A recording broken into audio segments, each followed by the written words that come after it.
Tube Tamil வணக்கம். ஐரோப்பாவை விட வேகமாக அமெரிக்காவை விட்டு வெளியேறுவதில் கனடா பிரதமர் மிகச் சிறப்பாக செயற்படுகின்றார் என்று ஐரோப்பாவில் கட்டுரைகள் வெளியாகி இருக்கின்றது. கனடாவினுடைய பிரதமர் மார்க் கார்னே டொனால்ட் டிரம்பினுடைய அச்சுறுத்தலுக்கு பயப்படாமல் கனடாவை தனி வழி கொண்டு நடத்துவதில் மிகச் சிறப்பான காய்களை நகர்த்தி கொண்டிருக்கின்றார் என்றும் அமெரிக்காவிற்கு வழங்கப்பட வேண்டிய பிரம்மாண்டமான பகாசுரமான ஆர்டர்களை எல்லாம் ஸ்வீடன் உட்பட ஐரோப்பிய நாடுகளுக்கு மடை மாற்றி இருக்கின்றார் டொனால்ட் ட்ரம்ப். இதனால் கடும் கோபம் அடைந்திருக்கின்றார். அவருடைய கோபத்திற்காக கனடாவை அமெரிக்காவினுடைய அடிமை போல வைத்திருக்க முடியாது என்ற இடத்திற்கு அவர் வந்திருக்கின்றார். 1940 ஆண்டில் இருந்து ஒட்டி பிறந்த இரட்டை குழந்தைகள் போல இந்த இரு நாடுகளும் உறவாக இருந்து டொனால்ட் ட்ரம்பினுடைய அசண்டை ஈனமான மற்றவரை மதியாத ஒரு போக்கு காரணமாக கனடா தனி வழி நடக்க தொடங்கி இருக்கின்றது. இது ராணுவம் முதல் வர்த்தகம் வரை அனைத்து விடயங்களிலும் அமெரிக்காவை விட்டு வெளியேறி என் வழி தனி வழி என்று கனடா பிரதமர் சென்று கொண்டிருக்கின்றார். அமெரிக்காவினுடைய ஆதிக்கத்தில் இருந்து கனடாவை வெளியேற்றி முற்றிலும் மாறுபட்ட ஒரு தளத்தை நோக்கி அவர் நகர்த்தி கொண்டு இருப்பது யுனிக்கான ஒரு முயற்சி என்று கூறுகின்றார்கள்.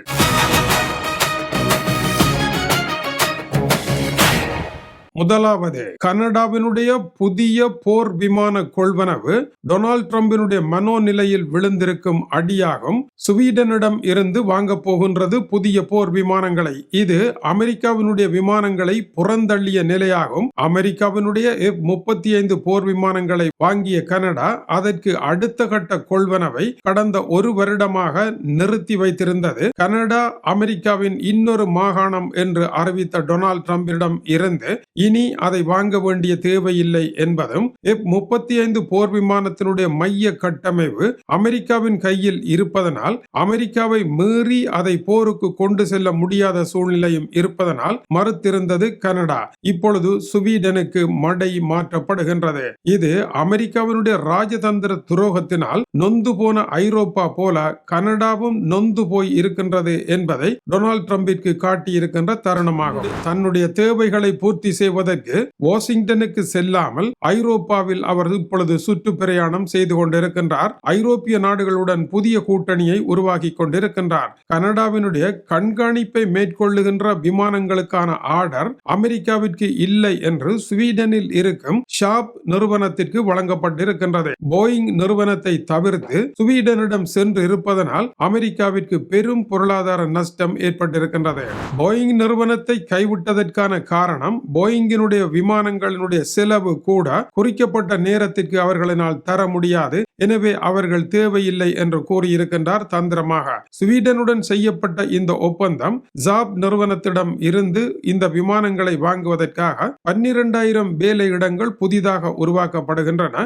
இது கனடாவில் உருவாக்கப்படுகின்றது என்பது குறிப்பிடத்தக்கது. எனவே புதியவர்களுக்கு வேலை வாய்ப்பை கனடாவில் வழங்கி மற்ற நாடுகளில் பொருட்களை உற்பத்தி செய்கின்றார். இதையே அமெரிக்காவில் செய்வதாக இருந்தால் வேலை வாய்ப்பும் அமெரிக்காவிற்கு தான், பணமும் அமெரிக்காவிற்கு தான் என்பது குறிப்பிடத்தக்கது. மேலும் கனேடிய நிறுவனங்கள் ஸ்வீடனுடைய ஷாப் நிறுவனத்துடன் இணைந்து செய்வதனால் கனடாவிலும் இந்த பொருளாதாரம் பயன்படுத்தப்படும் என்பது கவனிக்கத்தக்கது. இதற்கு பதிலாக ஷாப் நிறுவனத்திடம் இருந்து கிரிப்பன் என்கின்ற போர் விமானங்களையும் கனடா வாங்க இருப்பதாக கூறப்படுகின்றது. மீண்டும் ஸ்வீடனிடம் இதுபோல விமானங்களை வாங்கி கிரிப்பனை வாங்குவீர்களாக இருந்தால் கனடாவிற்கான ராணுவ ஒத்துழைப்பு நறுக்கப்படும் என்று அமெரிக்கா எச்சரிக்கை கொடுத்திருக்கின்றது. ஆனால் கனடா அது பற்றி எந்த அக்கறையும் படவில்லை. கனடா தன்னுடைய பழைய நீர்மூழ்கி கப்பல்கள் அனைத்தையும் எதிர்வரும் 2036 முற்றாக பணியிலிருந்து அகற்றிவிட போகின்றது. இவற்றை உருவாக்குவதற்கான பகாசுர ஆர்டரை ஐரோப்பாவிற்கே வழங்கி இருக்கின்றது. ஜெர்மனியில் இருந்தும்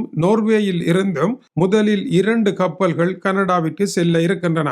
இந்த ஒப்பந்தத்தை அவர் தந்திரமான முறையில் செய்திருக்கின்றார். பணத்தை கனடா செலவிடுகின்ற வருகின்ற பொழுது உதிரிப்பாக உற்பத்தியில் கனடிய நிறுவனங்களுக்கு முக்கியத்துவம் கொடுத்து கனடாவில் 50,000 பேருக்கு புதிதாக வேலை வாய்ப்பை ஏற்படுத்துகின்ற ஒரு தந்திரத்தை செய்திருக்கின்றார். இவர் பிரதமராக இருந்தாலும் பொருளாதார நிபுணர் என்பது கவனிக்கத்தக்கது. மேலும் மொத்த தேசிய உற்பத்தியில் நேட்டோவிற்கு 3.5% கனடா வழங்குகின்றது.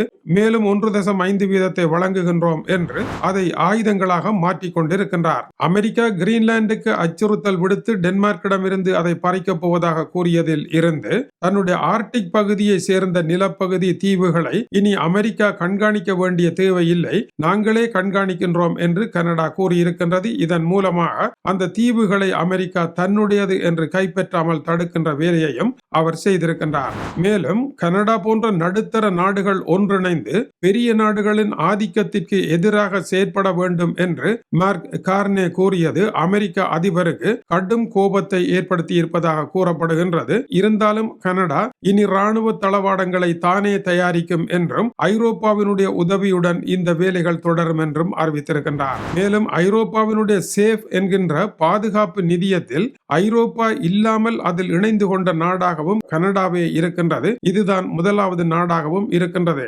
கனடாவில் இருக்கும் அமெரிக்காவினுடைய தூதுவர் பேட் ஹிக்ஸ்டா தொடர்ந்து கனடாவிற்கு மிரட்டல்களை விடுத்து வருகின்றார். இவருடைய மிரட்டல்கள் தொடர்ந்து சினத்தை ஏற்படுத்தி வருகின்றது கனடாவிற்கு. 1940 முதலே இரு நாடுகளுக்கும் இடையில் கூட்டு பாதுகாப்பு ஒப்பந்தம் இருக்கின்றது. இம்மாத தொடக்கத்தில் அந்த பாதுகாப்பு ஒப்பந்தத்தை அமெரிக்கா நிறுத்தியும் இருக்கின்றது இந்த முரண்பாடுகள் காரணத்தினால். இந்த ஏட்டா போட்டியான நிலையில் கனடாவில் இருந்து வருகின்ற காளான்களுக்கு 2.84% வரி திடீரென அமெரிக்காவில் விதிக்கப்படுவதாக அறிவிக்கப்பட்டிருக்கின்றது. கனடாவில் இருந்து வரும் மரக்கட்டைகள், அலுமினியம், இரும்பு போன்றவற்றிற்கு அதிக வரி விதிப்பதாகவும் டொனால்ட் ட்ரம்ப் நிர்வாகம் கூறியிருக்கின்றது.